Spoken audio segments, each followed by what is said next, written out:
not every day that you come across a game that you love. I mean, like, truly love. The kind of game that you can just play for ages and ages and never get bored of it. And whenever your existential dread starts creeping in, you can just look at it and say, hey, not right now. I'm playing this dope-ass game, especially when so many games nowadays just feel like the same monotonous garbage over and over again, just in different packaging. But like Confucius once said, 2019 is the year of the gamer. On March 8th of this year, Capcom finally released Devil May Cry 5, the long-awaited continuation of the mainline DMC series. And while I expected it to be fucking fantastic, I had no idea that it would be what I consider the greatest hack-and-slash game ever released. No, I'm not shitting you. This is legit the greatest hack-and-slash action game to ever exist, and I'm about to explain to you motherfuckers why that is. Let's heckin' do this! Sup, I'm Nero, and I'm back with my new Devil Bringer.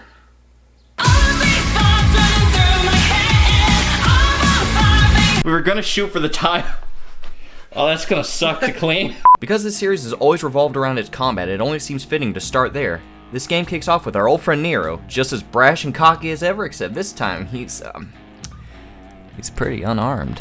Instead of his old Devil Bringer from DMC4, Nero now has a series of mechanical arms called Devil Breakers, each one with its own unique ability, allowing Nero to do some incredibly badass combos. However, these abilities do bring some risk with them. If you take damage while using them, your Devil Breaker will break, and you'll lose it for good. So it's important to pay attention to your surroundings and time these special attacks just right if you don't want to lose an arm. You can also break them manually to get out of enemy grab attacks, or if you just want to switch to another arm. While these arms are expendable, you can generally find plenty throughout any given level, and you can get them for relatively few orbs before beginning a mission, so it never really feels like you have to be super conservative with them. So long as you don't fucking suck anyways. Nero doesn't lose everything he had in DMC4 though. He does carry over his sword, Red Queen, as well as his gun, Blue Rose, which behave pretty much the same as they did in 4, with some very slight gameplay tweaks. Just like in 4, you can rev up your Red Queen to unleash powerful Exceed attacks, and revving it at the right time while swinging will also instantly fill your Exceed, adding an extra layer of complexity to the melee combat and opening the door for some pretty damn stylish moves. Blue Rose, it's a revolver you can charge up, not much to say there.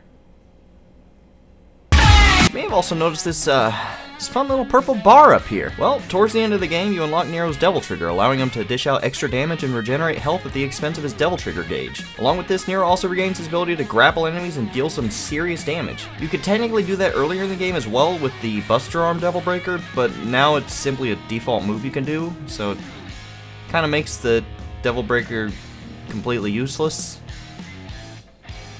Fuck you, Buster Arm. Funny enough, I wasn't even planning to talk about that until later in the video when I start talking about actual spoilery stuff. Don't worry, I'll give you guys a heads up before I actually start talking about spoilers.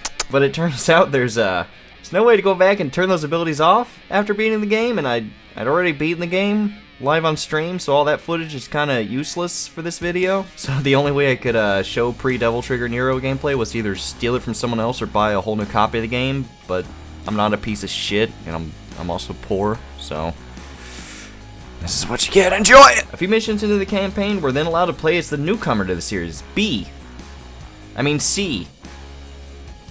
G. Q. Roses are red. Violets are blue. I couldn't find a prop for a staff, so I brought this didgeridoo.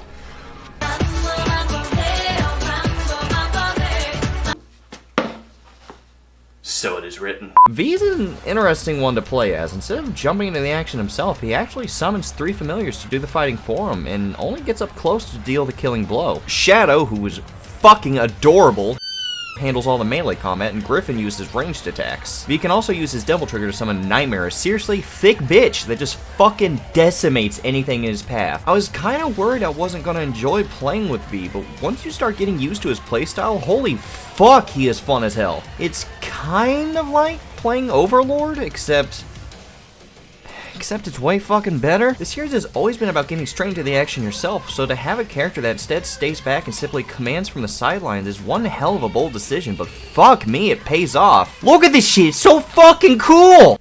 V is probably the most tactical feeling character to play in the entire franchise, and honestly, I fucking dig it. And of course, we can't forget the man, the myth, the legend himself, your boy, the face of Devil May Cry, Dante! I don't know why I fucking sang that.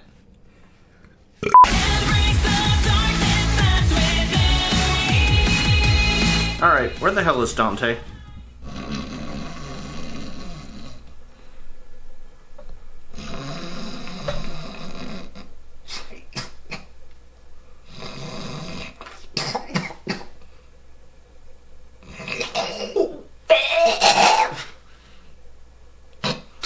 Dante plays very similarly to how he did in 4, albeit with some new toys to play with. You can switch between his 4 styles mid-combat depending on how you want to tackle the situation you're in.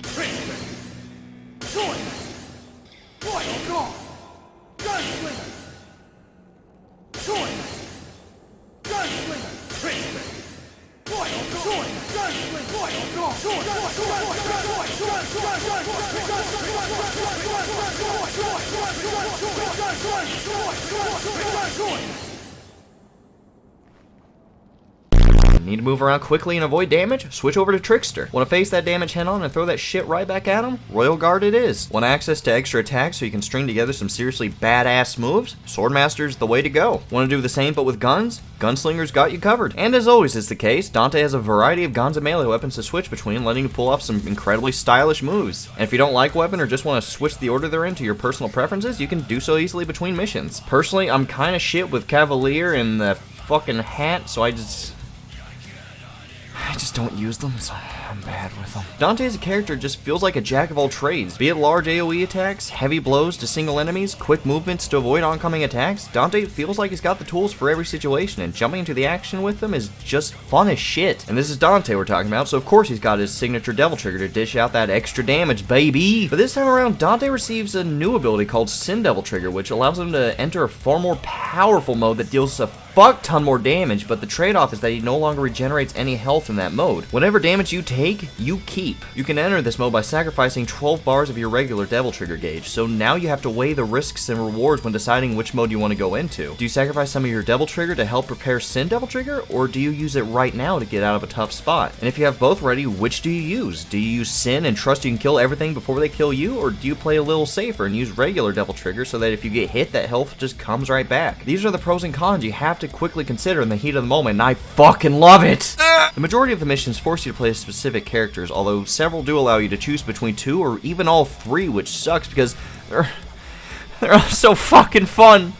I don't like having to choose! It's such a fun group of playstyles to choose from. Nero feels really aggressive, V feels incredibly tactical and calculating, and Dante is just all around fun and can handle any situation you throw at him. No matter who you're playing as, it's bound to be a good time, and all this is accentuated by the game's style system. It wouldn't be a Devil May Cry game without the fucking style system, now would it? As you deal damage to enemies, you earn style points to build up your rank during a fight. The more you vary out your attacks and avoid taking damage, the more your style will go up. And of course, the game provides a ton of additional moves and combos you can unlock with red orbs, so you can attain even more avenues to pull off the most stylish combos imaginable. But if you use the same few moves over and over or take any damage, that shit will plateau or straight up decline. This incentivizes experimenting with each character and seeing what you can do with them. The more you experiment and try new things, the more likely you are to hit that coveted smoking sexy style rank in a fight. DMC5's cameo system is also a pretty cool feature that lets you watch other people playing a different character that happens to be in the same place you are in game. There are even a couple sections where you can play with someone, taking down the same enemies together.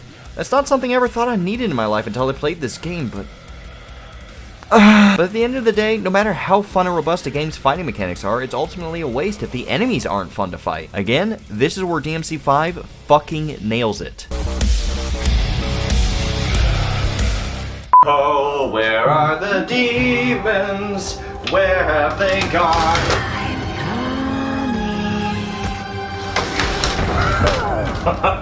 Fuck that! Each enemy in this game feels absolutely unique and fun to fight. From the early basic enemies like the Impusas, I'm not totally sure that's how you pronounce that, all the way to late game enemies like Lasachia. I don't know how to fucking say any of these names. One of DMC2's many flaws was its poor enemy design. Nothing about any of them really popped out in any way, and they often just kind of showed up with no real introduction. But here in 5, every enemy is stylistically badass and gets a proper introduction that gives the player a visual clue of how it attacks and behaves, preparing you to take it on. I also really appreciate that the game actually lets you browse through the enemy models in the main menu and even provides a little letter from Nico, providing you with more information about them. Nico's a cool mechanic chick that they added in this game. I'll talk more about her later. The bosses are also an absolute joy to fight fight. On top of looking fucking awesome, each boss has a very unique moveset that you have to learn to deal with. And although they're very challenging, they never feel unfair at any point. They each have enough visual clues to give you an opportunity to dodge or counter depending on your preferred playstyle. There aren't any bullshit AoE moves that are impossible to dodge or attacks that are too quick to see coming. You have every opportunity to respond. If you get hit, it's because you didn't respond appropriately. Easy as that. Ugh, that's enough about demons. Let's talk about music.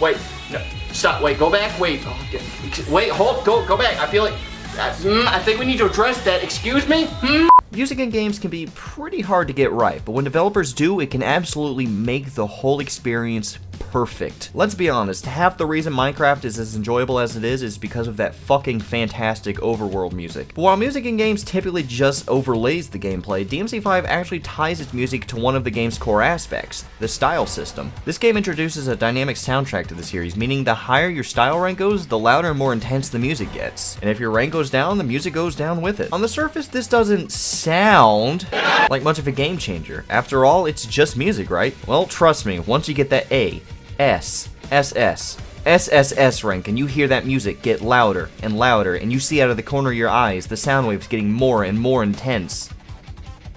Holy shit.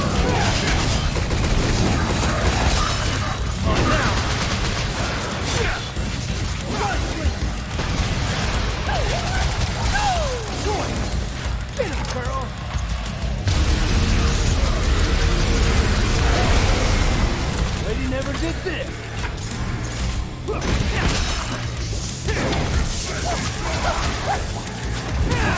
It does such an incredible job of immersing the player into the experience. It's insane how something that simple can really help you feel like you're a part of the action. But even outside the dynamic music, just the bass soundtrack is fucking amazing. I'll be honest, I was pretty iffy about the main theme Devil Trigger when I first heard it in the game's trailer, but on my second and third time listening to it, it fucking grew on me. And that's just the main theme. There's not a single song in this entire game that I can bring myself to dislike. The music that plays between levels as you customize your weapon setup.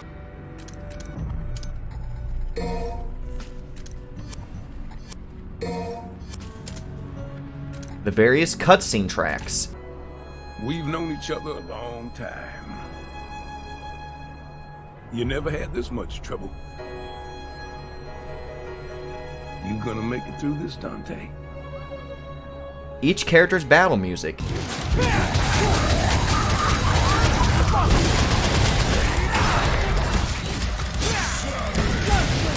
It's all absolutely fantastic. It's legitimately some of the best game music I've ever listened to. If you want a set of songs that'll get you into the demon killing mood, this is the soundtrack for you, buddy. But hey, this isn't a game that just wants to please your ears.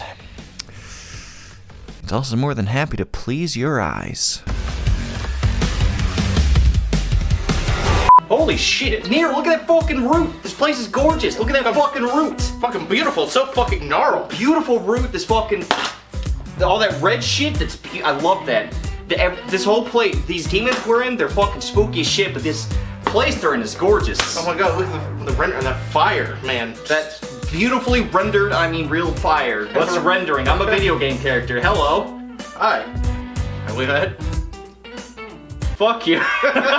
Okay, I won't have too much to say in this section other than the fact that the level design is fucking gorgeous. The game's environments are an absolute joy to explore. Every mission feels unique in terms of its environment, with the exception of just a few past the midway point of the game that feel a bit samey. By and large, each level is fun as shit to run around in and genuinely makes me want to explore every nook and cranny this game has to offer. The game also uses the environments and camera angles to hide secret missions, which is cool as fuck, and it honestly feels really rewarding when you spot them. Okay, I'm done jerking off about rocks and shit. So if you haven't played this game yet, I think I've covered everything you'd need to know going into it without spoiling any major plot points. However, to really explain why I love this game as much as I do, I'm gonna have to get in some serious spoiler territory. If you still have not played Devil May Cry 5 for yourself and actually care about the plots and games, I recommend clicking off this video now, because we're all in from here on out, baby. Let's fucking do this. Why am I fucking burping so much? What the fuck? Fuck you! No, you! No, you! You! No, you! No, you! No, you! You! No, you! No, you! No, you! No, you! No, you! No, you! No, you! Devil May Cry 5 takes place well after the events of 4. Fucking shocker, I know. With the game starting off in the center of a giant blood-sucking tree called a Qliphoth, which was summoned by the new bad boy in town, Urizen. Him, who promptly kicks the shit out of Dante, Lady, and Trish. The game then lets you fight him for yourself, only to have him kick the shit out of you as well. Get fucking wrecked, kid. As you can see, the game makes it very clear this guy isn't an enemy that should be taken lightly. They don't just tell you he isn't fucking around, they thoroughly demonstrate it when he whoops your ass. Unless you somehow manage to beat him, which is technically possible to do, but you know, that's beside the point. V, who we also don't know shit about at this point, convinces Nero to run away while Dante buys his time. From here, we go back and forth between Nero and V as they make their way back to the Qliphoth. Nero gets plenty of moments to show off his audacious personality, and his new companion Nico gets plenty of time to shine as well. There's a fucking flood siren going off. I'm in the middle of recording. Fuck you! She's a mechanic that's revealed to be the daughter of Agnes, one of the main bad guys from DMC 4, and she's also the one that built Nero his new Devil Breaker. Based on the trailers, I was honestly kind of worried she was going to come across as really annoying, but the way her and Nero play off each other was really entertaining to watch. Honestly, I think she may be one of my favorite Devil May Cry characters so far. V was also a character I was really worried about hating, but again, the other characters play off him really well, especially Griffin. I love Griffin so much. He's the best bird. He's my fucking boy. Anyways, we eventually get reunited with Lady, who was being held inside one of the bosses, funny enough, and whew, damn. V eventually finds Dante, who's knocked the fuck out, and gets him back into the action. From there, you find and free Trish, who is also guts deep in some demon dussy. Now this is where the plot starts getting a lot weirder and a lot more badass. V reveals to Trish who he and Urizen really are. After being defeated so many times throughout the series and on the brink of death, Virgil used the Yamato, after literally ripping it out of Nero's arm, to separate his humanity from his demon half. That is so goddamn anime. This whole fucking game is so goddamn unapologetically anime, and I love it. Look at this. Look at this. Fucking look at this. And after that big reveal, Dante makes his way back to his childhood home, the place where it all began, the focal point for Dante's entire character arc, and his very reason for doing what he does. And then he fucking yeets himself.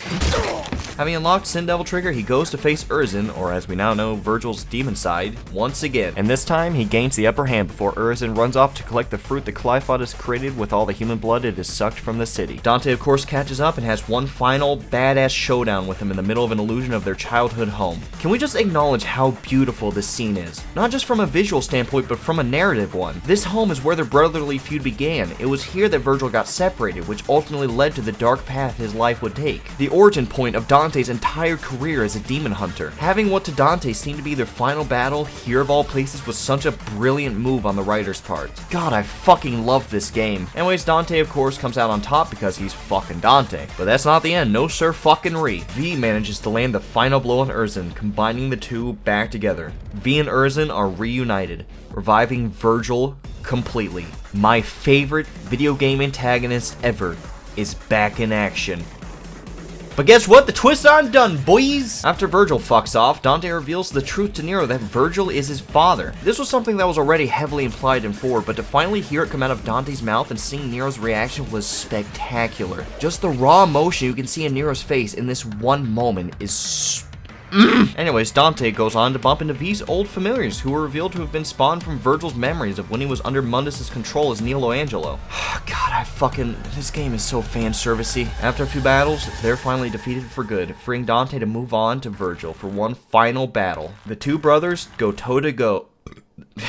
The two brothers go toe-to-toe for one final battle that feels very akin to their last fight in Devil May Cry 3. But just before either one of them can land the final blow, this game throws one final curveball at us. Your boy Nero swoops in to save his family from killing each other with his newly acquired Devil Trigger. Virgil, being, well, Virgil, decides to fight his son Nero and ultimately loses. I would just like to quickly point out that Virgil probably would have stood a much better chance against him if Dante hadn't already kicked his ass just a few moments earlier. Virgil's stronger than Nero, that's my headcanon, fight me. After their fight, they realize the Qliphoth is allowing too many demons in through the underworld and that the portal needs to be closed now. Dante and Virgil ultimately decide to go through the portal together and cut the Qliphoth roots. This closes the portal for good, leaving them trapped in the underworld with Nero up top to help keep the world safe in their stead. Oh, fuck it, this game is so good. Well, Nero, it's your game franchise now. It's all up to you. I think it's time we talk about the demons and the bees. Oh, God, no. Please, no. Well, see, when a legendary ancient demon and a mommy love each other very much... No! This game's narrative is the culmination of 1, 3, and 4 laying the groundwork for something truly special. When it was said that this game would serve as the conclusion to the Sons of Sparta arc, I was kinda worried and confused. What could that mean? Are they killing Dante or something? What's gonna happen after this game? Even after I first beat it, I still wasn't entirely sure what they meant by that. I mean, both Sons of Sparta are still alive and kicking, but after playing through it a couple of times and really stopping to think about things, I think I finally get it. Yeah, Dante and Virgil are still around, but they're no longer the series' main focus. Nero is. Dante and Virgil's relationship has been at the forefront of the series since the beginning, from discovering Nilo Angelo was actually Virgil in 1, to seeing their conflict in 3, to 5, where this whole game is basically just one giant family intervention for Virgil. Everything up to this point has really kind of revolved around Dante and what happened to his family, but his arc is complete. He defeated Mundus and avenged his mother, and while he and Virgil are still at odds, they're finally reunited for what seems to be on a fairly permanent basis. It's time for Dante to pass the torch on to the series' new protagonist, Nero. That's the whole underlying theme of this game, moving on from what came before so we can see what comes next. Don't get me wrong, this game does a wonderful job of acknowledging and celebrating the previous games. It's absolutely filled to the brim with callbacks and fan service. Oh, you liked Ladies Kalina Ann rocket launcher in DMC3? Well, how about getting 2 Kalina Anns? Remember Patty Lau from the DMC anime? Ring ring! Remember these 3 bosses from the first game? Guess what? You get to control copies of those boys. And when you fight them as Dante, guess what? They sample the music from their original fights in the first game.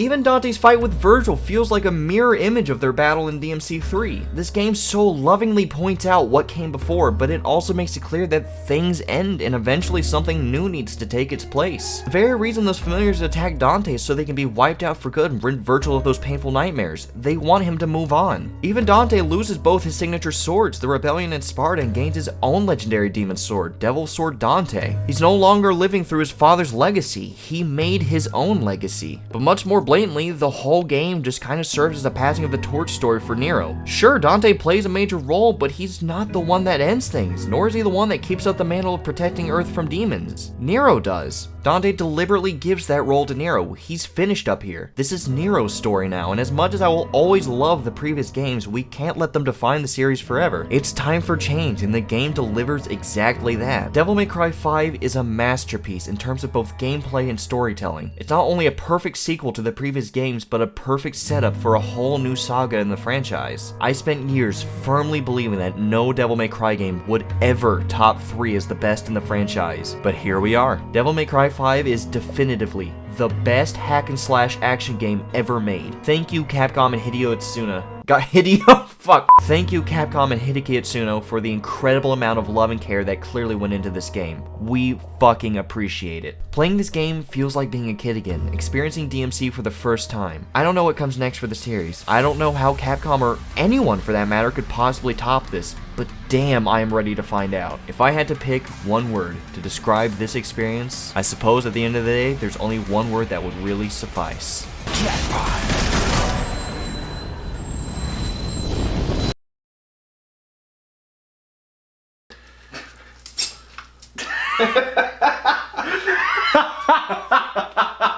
Let me try that. I slayed the green screen. You did it. You killed the video.